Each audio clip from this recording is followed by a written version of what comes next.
द्वारा यज्ञ प्रकाशित होना। संतप्त मानस शांत हों, जिनके गुणों के गान में बेवर्धमान महान दिन विचरे हमारे ध्यान। समय सार परमागम का जीवादि जीवाधिकार समाप्ति की ओर है। 45वां अभी 44वां कलश चलेगा। कल का जो कलश था उसमें ये कहा था कि यद्यपि भेद विज्ञान की ज्योति से उपयोग लक्षण के द्वारा हमने अपने आत्मा को ये 29 प्रकार के जो भाव हैं, जिन्हें हम वर्णादि और रागादि कहते हैं, जिन्हें हम स्त्री पुत्र मकान जायदाद रुपया पैसा नगर देश गांव दुनिया शरीर और रागादि भाव कहते हैं, उनसे भिन्न हमने पहचान लिया। यानी भाषा में पहचान लिया, शास्त्रों से पढ़कर पहचान लिया, गुरु के मुख से सुनकर पहचान लिया। ये समझ लो कि देशनालब्धि तक आ गए। फिर भी हमें आश्चर्य है कि ये मोह क्यों नाचता है। फिर भी ये मोह क्यों नाचता है, फिर यानी इनमें हमारा एकत्व ममत्व कैसे बना हुआ है। ये सब दर्शन मोह की बात है, एकत्व मोह की। लेकिन दर्शन मोह को समझाने में उदाहरणों की बहुत कमी होती है, इसलिए चारित्र मोह संबंधी उदाहरण दिए जाते हैं। तो उससे हमें भ्रम ये हो जाता है कि ये चारित्र मोह की बात है। अभी मैं विस्तार से चर्चा करूंगा 36 मिनट, चिंता नहीं करना।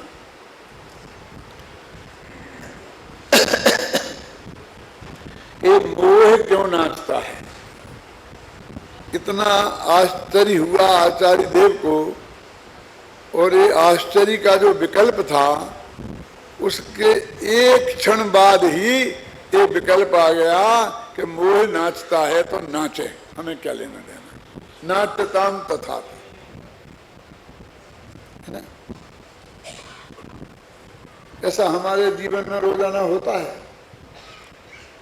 अपन बहुत मनाते हैं, देखो भैया ऐसा मत करो, तुम मत जाओ, यहाँ रहने में तुम्हें बहुत लाभ है, ये मनुष्य अब सुधर जाएगा। ख्याल में है ना। अब तुम आए हो तो यहाँ 5 साल पूरा पढ़ के शांति से वस्तु के स्वरूप को समझो, तो सारी जिंदगी तुम्हारे हाथ में है। कि नहीं साहब मुझे तो जाना है, नहीं साहब मुझे तो जाना है। लेकिन क्या करोगे जाकर? क्यों? हमारा ये तो कहना है कि तुम मत जाओ, मत जाओ। भाई मैं तो जाऊंगा। कि हमें बड़ा आश्चर्य हो रहा है, तो उस नरक में से निकल के तुम यहाँ आए हो, और ये स्वर्ग में आकर के भी, और आगे स्वर्ग का रास्ता कम से कम प्राप्त हो जाने पर भी उस नरक में तुम द्वारा क्यों जाना चाहते हो, इसका हमें बहुत आश्चर्य है। कि नहीं साहब, कि जाना है तो जाओ, मरो। अंतिम वाक्य होता है कि नहीं? ऐसा रोजाना होता है कि नहीं? हम बेटे को समझाते हैं, एक सिनेमा नहीं जाना, ऐसा नहीं करना, ऐसा नहीं करना। वो कहते मैं तो जाऊंगा, मैं तो जाऊंगा, मैं तो जाऊंगा। जाओ मरो, जो कुछ करना है करो। आखिर रोजीना ऐसे कहते कि नहीं कहते हैं? बोलो जो वाली आचार्य भी हमारे तुम्हारे बीच के ही तो थे। वे भी ये कहते गए, मुझे इतना समझाया, 68 गाथाएं हो गई, और इतने 43 कलश हो गए, और समझाते समझाते हम थक गए, और फिर भी कैसा समझ में आया कि हाँ आ गया साहब, के बाद जजी के हाँ जज गई, प्रमाण वचन गुरुदेव। और फिर भी यहां से उठता है और वही का वही शुरू हो जाता है, जैसा आया था। और जाते वक्त उसकी परिणति में कोई अंतर हमें दिखाई देता ही नहीं है। वैसे ही लड़ाई, वैसे ही झगड़ा, वैसे ही खाना, वैसे ही पीना, वैसे ही धंधा, वैसे ही पानी, ये सारा शुरू हो जाता है दुष्चक्र। क्यों? तो कहते हैं कि आश्चर्य की बात है कि इतनी सब बात हो जाने पर भी ये मोह क्यों नाचता है। और फिर आचार्य कहते हैं कि नाचता है तो नाचे, हम इसकी कोई परवाह नहीं करते हैं। माने भूमिका के अनुसार राग आए बिना रहता नहीं है। इस परम सत्य की स्वीकृति का नाम है नाट्यताम तथापि। नाचना है तो नाचे, ये तो नाचताम का अर्थ है, तथापि का नहीं। तथापि का क्या अर्थ है? तथापि का ये अर्थ है जो हम अगले कलश में कह रहे हैं कि वो नाचता है तो नाचे, क्यों तो भी बात तो ये है। क्या है बात? है अस्मिन्ननाद निमहत्तव वेक नाट्ये वर्णानिमान नटति पुद्गल एव नान्या रागादि पुद्गल विकार निरुद्ध शुद्ध चैतन्य धातुमय मूर्तिरयम सजीवा। बहुत मर्म भरा है। एक जिसे बोलते जिंदा भाषा, जिंदा भाषा समझते हैं ना? कैसा कि बहुत समझाया कि मत जा रहो, 2 दिन और रुक जाओ, शिविर पूरा हो जाए तब जाना, फिर जाना क्यों? और फिर नहीं मैं तो जाऊंगा। अच्छा, ये तो तुम्हारी साहित्यिक भाषा है। और जिंदा भाषा किसे कहते हैं? नहीं मानेगा, जाना है, जा जा जा जा जा मत, चल हट बात चल। इसका नाम है जिंदा भाषा। ये लिखने में नहीं आती है, मुश्किल से आती है, बोलने में ही आती है। इस अमरचंद जैसे समर्थाचार्य होते हैं, वो उनके लिखने में आ जाती है। नाट्यताम तथापि का अर्थ ये है कि नहीं मानना तेरे को तो कर, जा जा जा। तथापि क्या? तथापि क्या? तो तथापि ये कि अनादि के इस अविवेक के नाटक में अमृतचंद्राचार्य ने इसे नाटक का रूप दिया ना। सुबह कांति कुमार जी बता रहे थे ना, 6 बजे क्लास लगती है, आए थे आप लोग? उसमें बता रहे थे कि अमृतचंद्राचार्य देव ने इसे नाटक का रूप दिया। यह है ना नाटक का रूप। यहां मालूम पड़ता है कि इस अविवेक का नाटक है ये।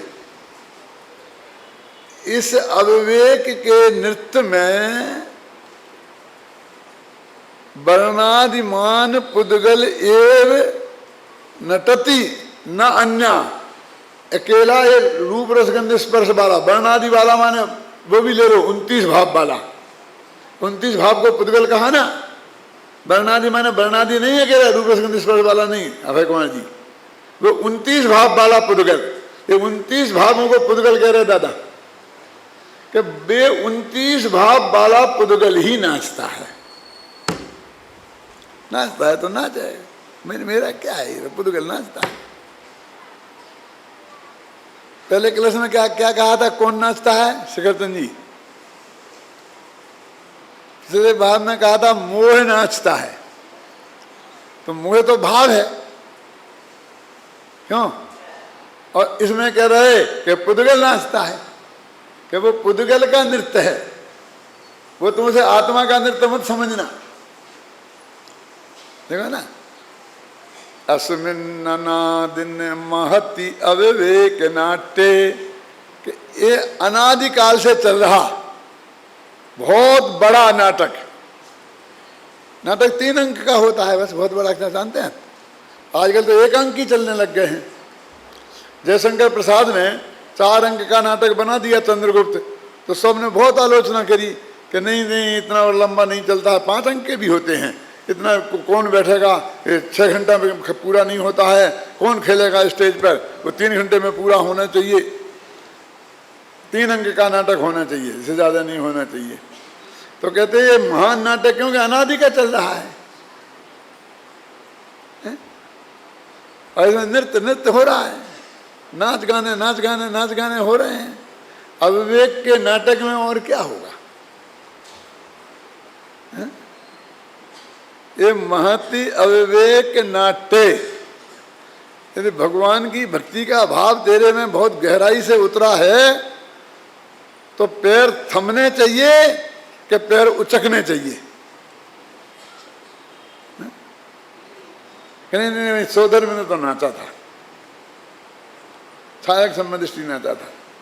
तो सौधर्मेंद्र की भक्ति ज्यादा है कि वो छठवें गुणस्थान में जो मुनिराज हैं, जिन्होंने देवागम स्तोत्र जैसे स्तोत्र लिखे, उनकी भक्ति ज्यादा है। वो समंतभद्र नाचे थे, और कहीं लिखा हो तो घबराना नहीं, वो मन मयूर नाचना होगा, शरीर नहीं नाचा होगा। वो मन में जो उमंग आती है उसको नाचना बोलते हैं। वो नाचना लाकर कोई आगम का प्रमाण मत बताना मेरे लिए। ये सारी जिंदगी आगम आगम कोई पढ़ते पढ़ते निकली है, निकल रही है, आगम की बहुत अपेक्षाएं हैं। गुरुदेव की एक स्टाइल मालूम है आपको, कोई कैसा ही प्रश्न करे,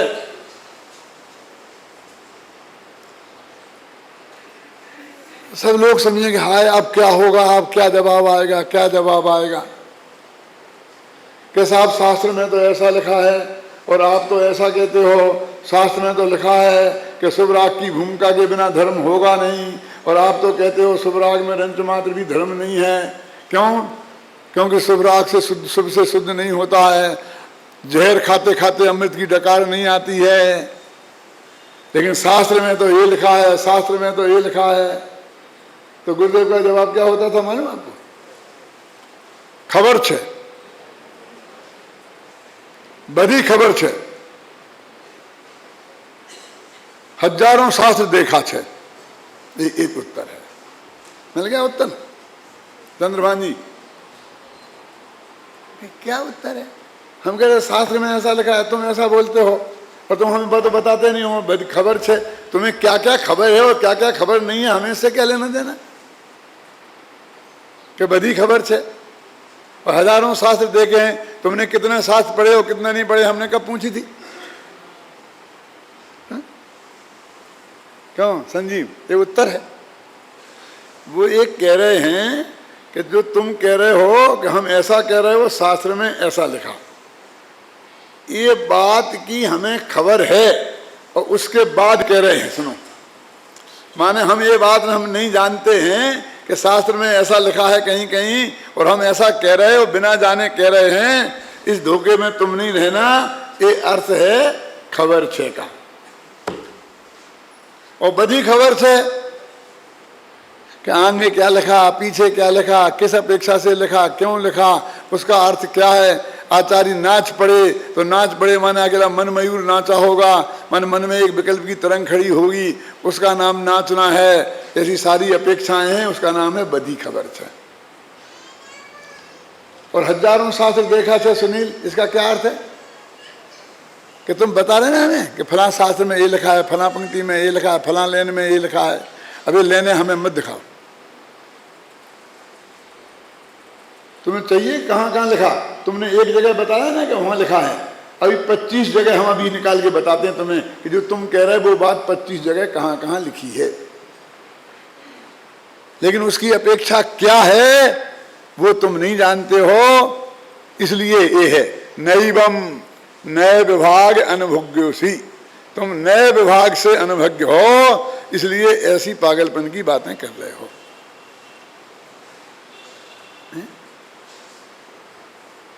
जिनने इतने शास्त्र पढ़े हैं, जिंदगी भर पढ़ने के अलावा कोई काम नहीं किया है,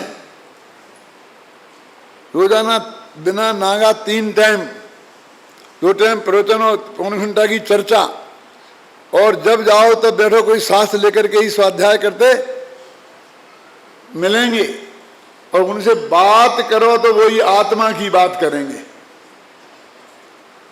आपको साहब वो हमारे यहाँ बहुत झगड़ा चल रहा है, वो ऐसा हो गया है, वो कोटा में फोटो उतार दिया है, और वहाँ ऐसा हो गया है, वहाँ ये चल रहा है, वो चल रहा है, समझ में नहीं आता क्या करें। वो है ना 49 में गाथा में अरस का बोल है ना, उसने कितना बढ़िया लिखा है। हम कहते क्या हो गया, हम कह रहे कि वो कोटा में ऐसा हो गया है, वो जो अरस का बोल बता रहे हैं हमारे लिए। ये उत्तर है। क्यों? हमने ऐसा कई दफे सुना है, इसलिए कह रहे हैं तुम्हारे दिल में जो बात घुमड़ रही है वो तुम बोल रहे हो, और हमारे दिल में जो घुमड़ रही है वो हम बोल रहे हैं। उत्तर नहीं है तो क्या है? मैं एक बहुत सच्ची घटना सुनाता हूं, अजमेर की है। अभय जी आपको याद है जब वो वहाँ पर इंटरव्यू देने आए थे सुरेश में 3 साल हो गए थे, तुम्हारा तीसरा साल था, और कि एक मेरा सहयोगी विद्वान रखना था जहाँ बड़े दादा की नियुक्ति हुई थी, उस शिविर की बात है। बाबू भाई थे, हम सब लोग थे। तो हम एक बगल यहाँ कमरे में ठहरे थे और पाटनी जी बगल के कमरे में ठहरे थे, और मेरे प्रवचनों में समय सार की 49वीं गाथा चल रही थी। एक भाई जो भोजनालय संभालते थे, यद्यपि वो सारा काम पाटनी जी देखते थे, मैं तो आज तक कभी देखा नहीं है। ये तुम्हारा पूरा शिविर हो गया, मैं न ऊपर गया हूँ न पीछे गया हूँ तुम्हारे भोजनालय में, मुझे कुछ पता नहीं है कि कहाँ क्या हुआ है, कैसे हुआ। ना उस शिविर में गया था, ना इस शिविर में गया था, ना इस साल गया था, ना पिछली साल गया हूँ, और न 12 महीना में कभी गया हूँ। यही मेरा उस शिविर में भी रहता है। लेकिन उन भाई को उस दिन अमरस बनाने का विकल्प था, और वो जानते थे पंडित जी का इसमें कुछ भी योगदान नहीं है, ये कुछ भी जवाब नहीं देंगे, लेकिन उसे सिर्फ मुझको सूचना देनी थी कि आज हम अमरस बना रहे हैं। ये शुभ समाचार, क्योंकि इतना महान काम कर रहे थे वो, तो वो मेरे से किस तरह कहें। तो आज पंडित जी 1 मिनट, आओ आओ बिरा दो कि आप कहें तो आज हम अमरस बना लें। इस भाषा में पूछा, आप कहें तो आज हम अमरस बना लें। मेरी समझ में नहीं आया सचमुच कि क्या कह रहे हैं, क्या कहा अमरस बना लें, क्या कह रहे, समझ में नहीं आया।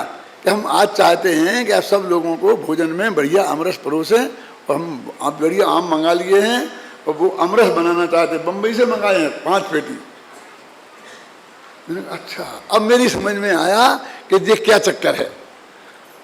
तो मैंने उनको जवाब दिया कि आत्मा में रस नहीं है, क्योंकि वो इंद्रियों के द्वारा रस को चखता नहीं है। भाव इंद्रियों के माध्यम से रस को चखता नहीं है, दिव्य इंद्रियों के माध्यम से रस। अब उनकी समझ में नहीं आ, क्या बना क्या नहीं बना। मैंने कहा आत्मा में रस नाम का गुण नहीं है।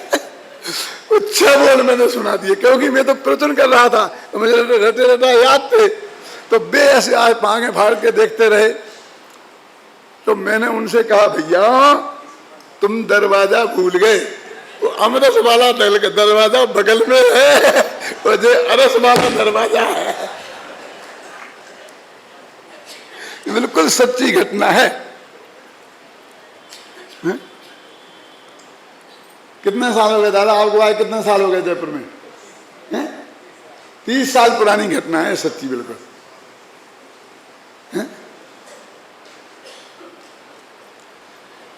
तो ऐसे ही गुरुदेव का जवाब था। कैसा कि हम अपनी समस्या सुना रहे कि वहाँ फोटो लगा दें, वहाँ फोटो उतार दें, वहाँ क्यों लग गई, वहाँ से क्यों उतर गई, क्या हो रही। और उनकी समस्या ये है कि आत्मा में क्या है, अव्यक्त के बोल का क्या अर्थ है, फलाने का क्या अर्थ है, वो उसकी धुन में मंगन है। क्यों कोटा में साहब फोटो उतार दी, ठीक है उतार दीजिए, क्या ठीक उतार दो। नहीं उतारी नहीं है, वे लोग उतार रहे हैं, नहीं अपन उतारेंगे तो वे तोड़ फोड़ देंगे, तो उतार दो ना। वो अरस है ना आत्मा में। हम समय सुने कि नहीं सुने, क्या उतार दो कही है, पता ही नहीं। अरे एक फोटो कहीं लगी कि एक फोटो नहीं लगी, इससे कोई तत्व का बनता बिगड़ता नहीं है, ये सारी दुनिया में नहीं है। इससे एक समय भी बर्बाद करने लायक नहीं है, और तुम सारी जिंदगी उसमें बर्बाद कर रहे हो, तुम्हें शर्म नहीं आती है? वो ये कह रहे गुरुदेव।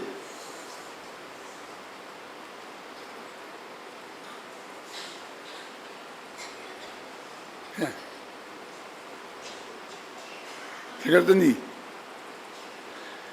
कि इस अविवेक के नाटक में कौन नाचता है? अस्मिन्ननाद निमहत अविवेक नाट्ये वर्णादिमान नटति पुद्र गले विनान्या।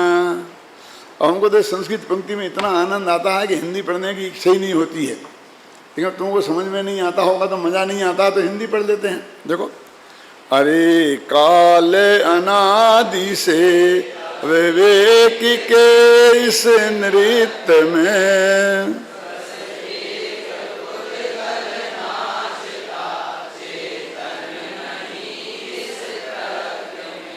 यह जीव तो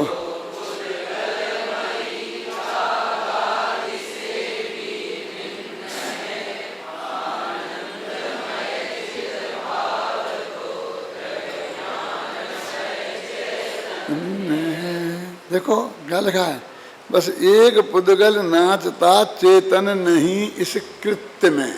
ये कृत्य शब्द का जो प्रयोग है वो बहुत मार्मिक है। लोक में कोई अच्छे काम के लिए कृत्य शब्द का प्रयोग नहीं करते हैं। तुम्हारे कृत्य हम सब जानते हैं, ज्यादा मत बोलो, समझ गया ना। कृत्य कृत्य बोलते हैं ना, ज्यादातर दुष्कृत्य के अर्थ में ही कृत्य शब्द का प्रयोग होता है। नहीं तो आपने बहुत बढ़िया किया, अच्छा किया, ऐसा किया, है ना। अब ज्यादा बातें मत करो, तुम्हारे कृत्यों से हम बहुत अच्छी तरह परिचित हैं। ऐसा कि वो कहते हैं एक पुद्गल नाचता इस कृत्य में। ये जो कृत्य कह रहे हैं ना, जो अनादि से नाटक हो रहा है, तो नाटक हो रहा है तो बहुत बढ़िया है, तुम ध्यान से देखना। कल हमारे यहाँ एक नाटक होगा, सब जने आना, बहुत बढ़िया मेहनत की है बच्चों ने, और एकदम मेहनत की है बढ़िया, और शाम को आना देखने के लिए। ये ऐसा नहीं कह रहे, ये नाटक तो बनाया है इसने। ये समय सार नाटक खेलने के लिए नाटक नहीं बनाया, ये नाटक बंद करने का नाटक है। ये दुनिया का अविवेक के नृत्य अखाड़े में ये जो तुम नाचने का नाटक कर रहे हो, अब बंद करो ये नाटक, बहुत नाटक हो गया, बोलते हैं ना। अब नाटक बहुत हो गया, अब सीधी सच्ची बात करो। एक पुद्गल नाचता, एक पुद्गल नाचता क्यों कह रहे हैं? पीछे तो कहा था मोह नाचता है, अब मोह से पुद्गल पे क्यों आ गए? कि मोह तो पर्याय का नाम है, चाहे वो पुद्गल की हो चाहे जीव की हो। पुद्गल की पर्याय का नाम भी मोह है ना, मोहिनी नाम का कर्म है, तो ज्ञानामणि जैसा वो भी पुद्गल का है कि नहीं है? वो मोह नाम का भाव भी है। एक पुद्गल की पर्याय है, एक मान लो जीव की पर्याय है। लेकिन वो पर्याय तो नृत्य को बोलते हैं, समझना मेरी बात में क्या कहता हूं, थोड़ी बारीक है। लेकिन नाचता तो कोई द्रव्य है। जैसे बहुत से लोग कहते हैं पर्याय में राग होता है, समझते ही नहीं शास्त्र की भाषा, इसलिए अनाड़ियों ने की भाषा विकसित हो गई है ऐसी। अरे राग तो पर्याय है, पर्याय में राग है, मन राग राग में है, ऐसा अर्थ हुआ है? राग द्रव्य में है तो पर्याय के वो तो पर्याय अपेक्षा देखो तो दिखाई देगा। वो पर्याय की तो अपेक्षा लगाई जाती है, होता तो द्रव्य में है। तो ये जो नृत्य हो रहा, नाचता तो द्रव्य है, पर्याय थोड़ी नाचती है। क्योंकि पर्याय तो नाचने का नाम है। क्या आ रहा केस समझ में ना? नाचना नाचता है, खाना खाता है, कि आदमी खाना खाता है। तो भैया वहां मोह नाचता है कहा था, वहां दूसरे नंबर का क्षणिक उपादान लगाया था, और यहाँ त्रिकाली ध्रुव उपादान लगाया है, त्रिकाली उपादान लगाया है। समझ गए ना कि पुद्गल नाचता है कहा तो त्रिकाली उपादान लगाया है, समझ गए ना। और वहां पर पर्याय का विकार तो पर्याय में है, पर्याय का कर्ता तो पर्याय है, तत्समय की योग्यता ही करता है और वही कार्य है। तो पर्याय ही करता है, पर्याय ही कार्य है, तो पर्याय ही नाचती है। और पर्याय नाचने का नाम भी पर्याय, और कौन नाचा के पर्याय नाचा, दो नए हैं जनवाणी में। तो एक पुद्गल नाचता, तो उन्हें दीव नहीं नाचता, पुद्गल नाचता, ऐसा दो द्रव्य खड़े किए। और वास्तव में पुद्गल नहीं, अजीब जीव, चेतन तो अचेतन नाचता है। ये पुद्गल का नृत्य है, ये जीव का नृत्य नहीं है। अभी किसकी बात कर रहे हैं सुनो, अभी तो कह रहे, मैंने कहा था देशना लब्धि उपलब्ध प्राप्त कर ली है जिनने, उस आदमी को मैंने पकड़ा था। लेकिन सम्यक दृष्टि के भी हो तो उसको भी लगा सकते हैं, लेकिन इसलिए नहीं लगा सकते हैं कि अविवेक का नृत्य है ना ये। मेरे कहने का अर्थ ये है कि सम्यक दृष्टि जीव के भी पौद्गलिक मोह के उदय में, चारित्र मोह के उदय में कसाय भाव देखे जाते हैं, तो वो भी पुद्गल का ही नृत्य है, भले ही वो अविवेक का ना हो। समझ गए ना आपके? अविवेक है इसलिए हम अज्ञानी का कह रहे हैं,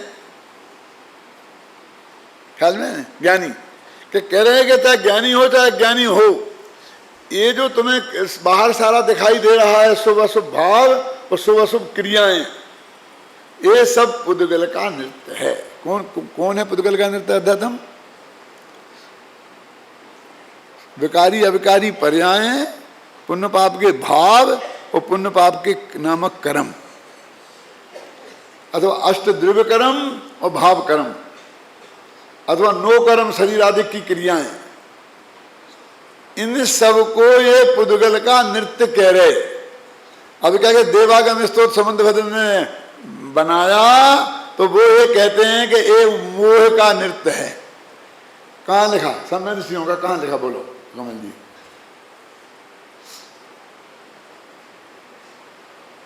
कि हमको ये समय सार प्रवचन सार लिखने का भाव आया,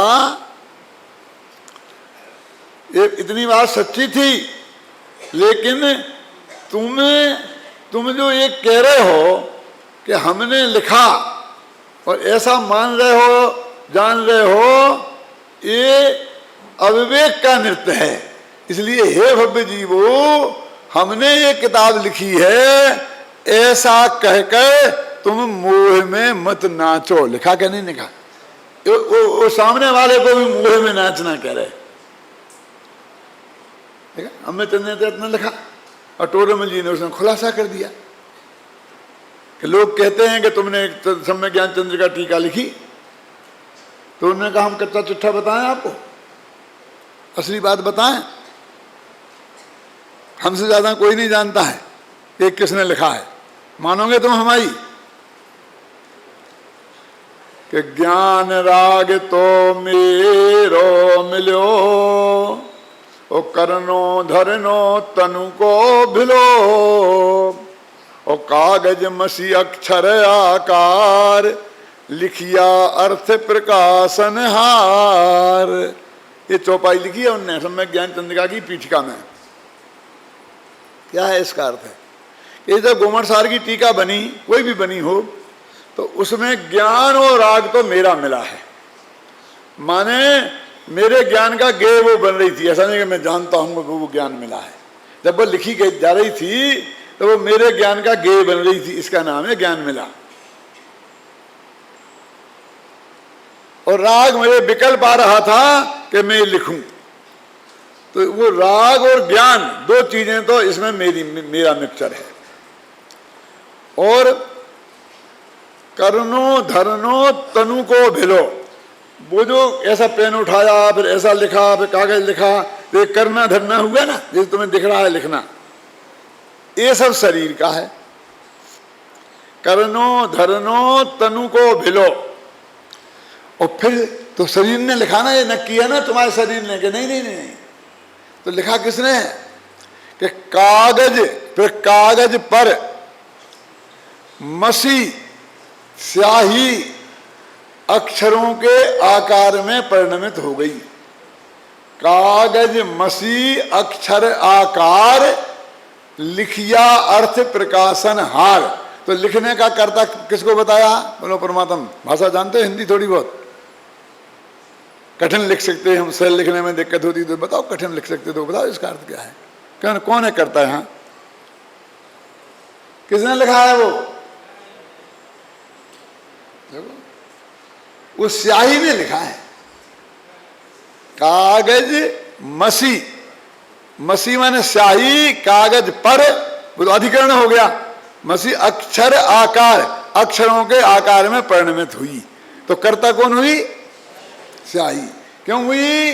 उपादान करता, क्योंकि वो अक्षरों के रूप में अभी भी उसके सत्ता है। जैसे मिट्टी की सत्ता घड़े के रूप में है, तो अग्नि में जाएगा घड़ा तो वो मिट्टी जाएगी, और वो तपेगा तो मिट्टी तपेगी, कुमार नहीं तपेगा। मैं नहीं तपूंगा, जबकि ज्ञान और राग मेरा मिला था, समझे ना? मैं नहीं तपूंगा, वो कलम भी नहीं तपेगी। वो जो स्याही है जो कागजों पे फैल गई है, वो कागज है, बस स्याही तपेगी। तो लेकिन लिखे तो उसने है। कि लोग क्यों कहते हैं कि तुमने लिखा? कि वो ज्ञान और राग मेरा मिला था ना, इतना निमित्त बने से, उपादान तो स्याही थी।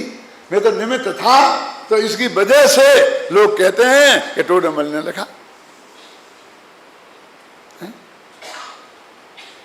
तो उन्होंने कहा तुम हो कौन?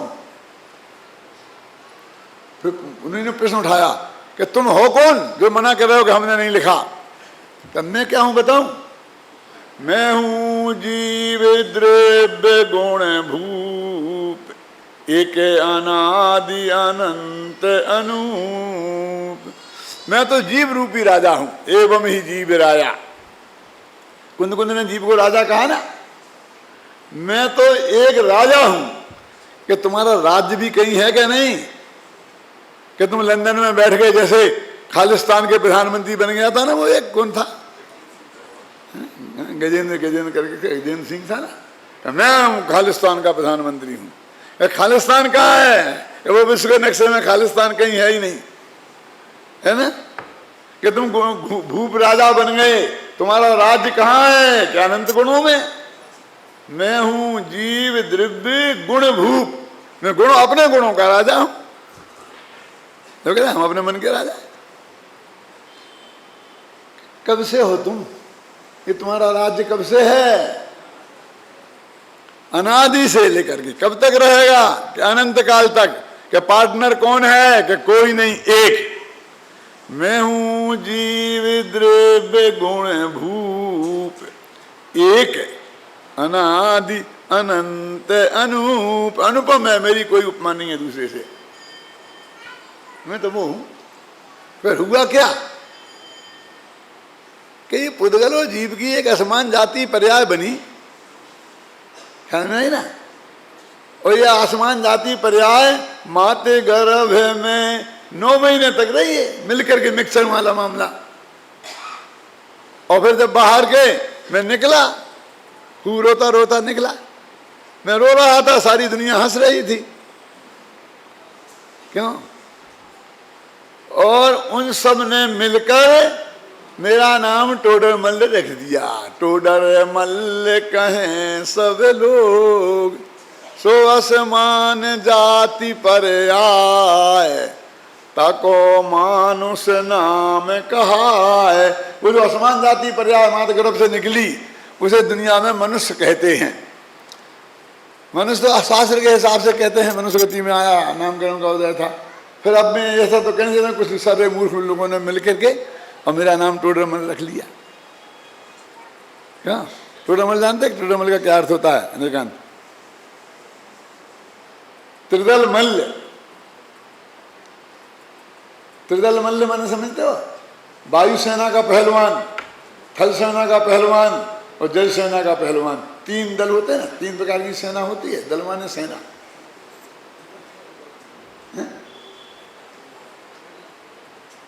त्रिदल मल्ल हूं मैं कहा त्रिदल मल्ल हूं?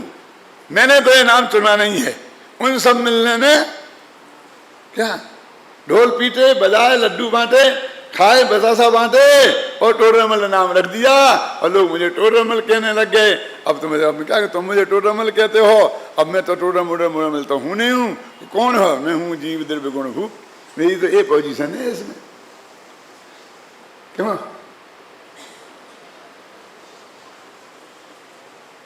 तो तुमने लिखी है ना कि मैंने कह दी ना तुमसे कि मेरा तो ज्ञान और राग मिला था। वो गुण भूप जो है ना, उसका तो ज्ञान और राग मिला था। और लिखना करना तो शरीर का मिला था। तो शरीर में थोड़ी हूं, मेरी उसमें जो पार्टनरशिप है वो एक जीव द्रव्य की है। वो अनंत पुद्गल परमाणुओं का जो शरीर बना है आहार वगैरह का, उसमें भी मेरी पार्टनरशिप नहीं है। तो वो कहते हैं ये तो खेल सुबह से शाम तक हो रहा है। क्या हो रहा है खेल? गाली देने का भाव आ रहा है, कभी भक्ति करने का भाव आ रहा है, कभी किसी की प्रशंसा करने का भाव आ रहा है, कभी निंदा करने की भाव आ रहा है, कभी प्रशंसा कर रहा हूँ, कभी निंदा कर रहा हूँ, कभी किसी को ले रहा हूँ, दे रहा हूँ।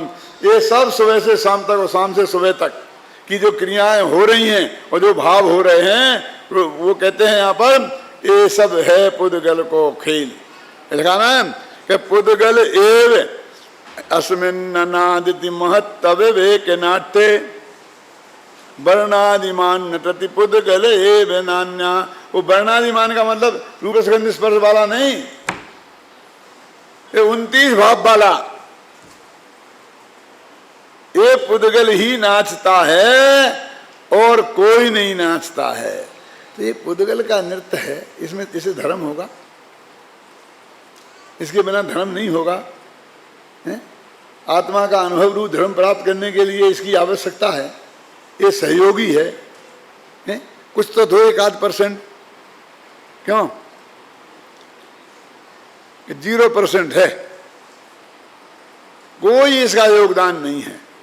फिर शास्त्र में तो लिखा है कि इसके बिना नहीं होगा। तो इवल जी की भाषा में बात करूं तो कह सकता हूं कि वो तो उनने परिस्थिति का ज्ञान कराया है कि जब सम्यक दर्शन नाम की पर्याय पैदा होती है तो उस वक्त उसकी परिस्थिति कैसी होती है, अष्टमूल गुण धारण रूप होती है, सप्त विष्णुओं के त्याग रूप होती है। किसी की माँ बहन को खोटी निगाह से वो देख रहा हो और आत्मा का अनुभव हो जाए, ऐसा नहीं होता है। चोरी का भाव नहीं होता है, हिंसा झूठ का भाव नहीं होता है। परिस्थिति कैसी होती है, एक कैसी परिस्थिति में इसका जन्म होता है, वो तो सिर्फ परिस्थिति का चित्रण है। अपन कहते हैं टोडरमल जी यहाँ मौजूद थे तो राजनीतिक परिस्थितियां कैसी थी, सामाजिक परिस्थितियां कैसी थी, साहित्यिक परिस्थितियां कैसी थी, है ना, वो अपन बताते हैं कि नहीं, उसमें उन परिस्थितियों का योगदान है। तो लोग ऐसा कहते हैं आजकल साहित्य की भाषा में कि हाँ उनको विद्रोही उस वक्त की परिस्थितियों ने बना दिया। वे कोई विद्रोही थोड़ी थे, उनको लिखने के लिए बाध्य कर दिया कि ये जो 5वां और 6वां अध्याय और लिखने के लिए 7वां अध्याय, क्योंकि ऐसे मूर्ख लोग परिस्थितियों थी उनके सामने, तो परिस्थितियों ने बाध्य कर दिया। क्यों? ये रिसर्च नहीं है।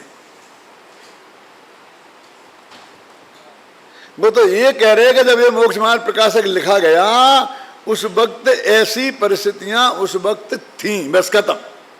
तो सम्यक दर्शन पैदा होगा तो उसके पहले उस समय कैसी परिस्थितियां होंगी सिर्फ उसका दिग्दर्शन है, उसका रंच मात्र भी योगदान नहीं है। उसका रंच मात्र भी योगदान माने तो आचार्य कहते हैं ये मोह में नाचना है। अस्मिन्ननादिन महत्तव वेक नाट्ये वर्णादिमान नटति पुद्गले वेनान्या रागादि पुद्गल विकार विशुद्ध शुद्ध है। रागादि भाव ये सब पुद्गल के विकार हैं, उनसे विरुद्ध जो शुद्ध चैतन्य है कि धातु से बना हुआ यह मूर्ति एक जीव है। ये मूर्ति जीव लिखा, मूर्ति है जीव, ये मूर्ति लिखा है ना, तो ये मंदिर में बैठी ना भगवान की मूर्ति, ये मूर्ति है कि मूर्ति के बाजा मूर्ति है ना, ये मूर्ति है और ना मूर्ति के वाला मूर्ति है। ये तो लगा ना चैतन्य धातुमय मूर्ति, ये चैतन्य की धातु से बनी हुई मूर्ति है। आपने सुना 7 धातुएं होती हैं, पीतल सोना चांदी, इन्हें धातु बोलते हैं ना। ये 7 धातु होती हैं। और आयुर्वेदाचार्य से पूछो तो ये मल मूत्र वीर ये 7 धातु में होती हैं, है ना। और वैयाकरण से पूछो तो गम धातु है, वो धातु होती है। धातु कितने प्रकार की होती है समझे? शब्दों की रचना भी धातुओं से होती है, आदमियों की रचना भी धातुओं से होती है, और बर्तन बनते हैं, सोना गहने बनते हैं, वो भी धातुओं से बनते हैं। क्यों? तो ये भगवान आत्मा की मूर्ति भी धातु से बनी है। ये कौन सी धातु है? ये चैतन्यमय धातु है। ये वास्तव में ना तो वो शरीर की आयुर्वेद वाली धातु हैं, ना वो व्याकरण वाली धातु हैं, और ना वे सप्तमल वाली धातु है ना, वे बर्तन वाली धातु हैं। ये तो चैतन्य धातु में ऐसा भगवान आत्मा मैं हूं। ये मोह नाचता है, पुद्गल नाचता है तो नाचे मेरे बाप का क्या जाता है। आचार्य कहते हैं मैं तो अपने में जाता हूं, तुम भी अपने में जाओ।